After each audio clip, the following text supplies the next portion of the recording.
साल 1897। हिमालय की गोद में बसा एक छोटा सा गांव लालपुरी। यहाँ के लोग रात ढलते ही घरों में दुबक जाते थे, क्योंकि कहा जाता था जब पहाड़ों पर नीली रोशनी झिलमिलाती है तो कोई और दुनिया का द्वार खुलता है। रहस्यमय गुफा कहानी का नायक है अयान, 22 साल का एक जिज्ञासु युवक जो इतिहास और रहस्यों का दीवाना था।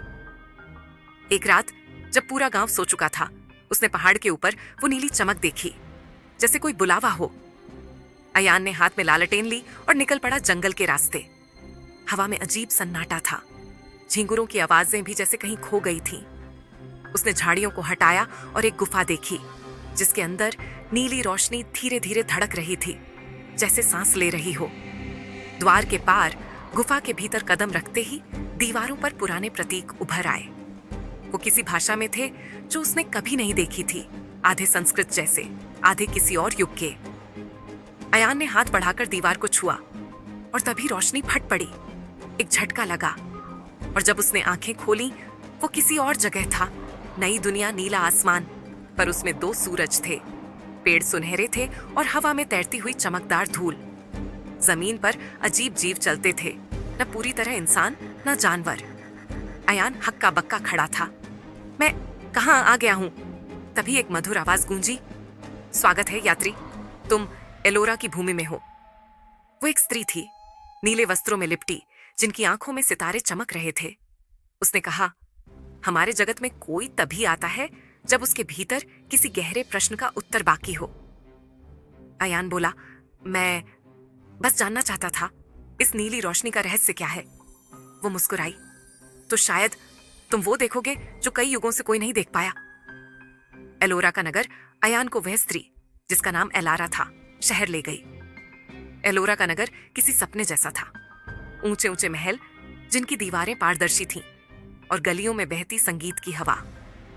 लोग हवा में तैरते रथों पर चलते थे और समय यहां रुक सा जाता था। एलारा ने बताया, यह संसार तुम्हारी पृथ्वी का प्रतिकल्प है। जब भी मनुष्य अपने भीतर का संतुलन खो देता है, हमारी दुनिया उससे दूर चली जाती है। अयान ने पूछा, तो क्या मैं वापस जा सकता हूँ? एलारा बोली, हाँ, पर हर यात्री को यहाँ कुछ सीखना होता है, तभी द्वार फिर खुलता है। सत्य का मंदिर अगले दिन एलारा उसे एक विशाल मंदिर ले गई, जहाँ हवा तक में ज्ञान की गूंज थी। वहां पत्थर पर खुदा था, सत्य का सामना करने वाला ही लौट सकता है।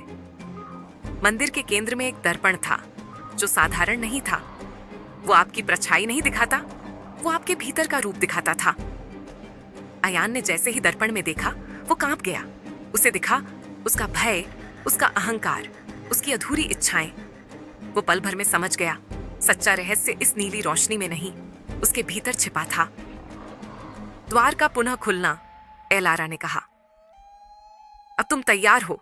याद रखना, लौटते वक्त हर इंसान कुछ भूल जाता है, क्योंकि हर ज्ञान को समय से पहले नहीं जाना जाता। अयान ने पूछा, क्या मैं तुम्हें फिर कभी देख पाऊंगा? वो मुस्कुराई, जब तुम्हारे जगत में फिर से संतुलन लौटेगा, हम पास होंगे। फिर एक तेज रोशनी फैली, गुफा, नीली चमक, और सब धुंधला पड़ गया। वापसी अयान ने आंखें खोली, वो फिर से उसी गुफा में था। सुबह हो चुकी थी, नीली रोशनी अब गायब थी।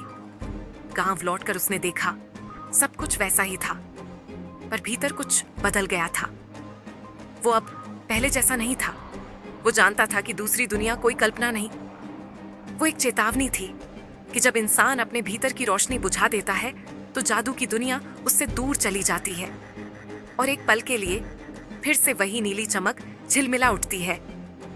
आवाज आती है, हर रहस्य बाहर नहीं, कुछ हमारे अंदर छिपे होते हैं। बस जरूरत होती है एक बार उस नीली रोशनी को छूने की।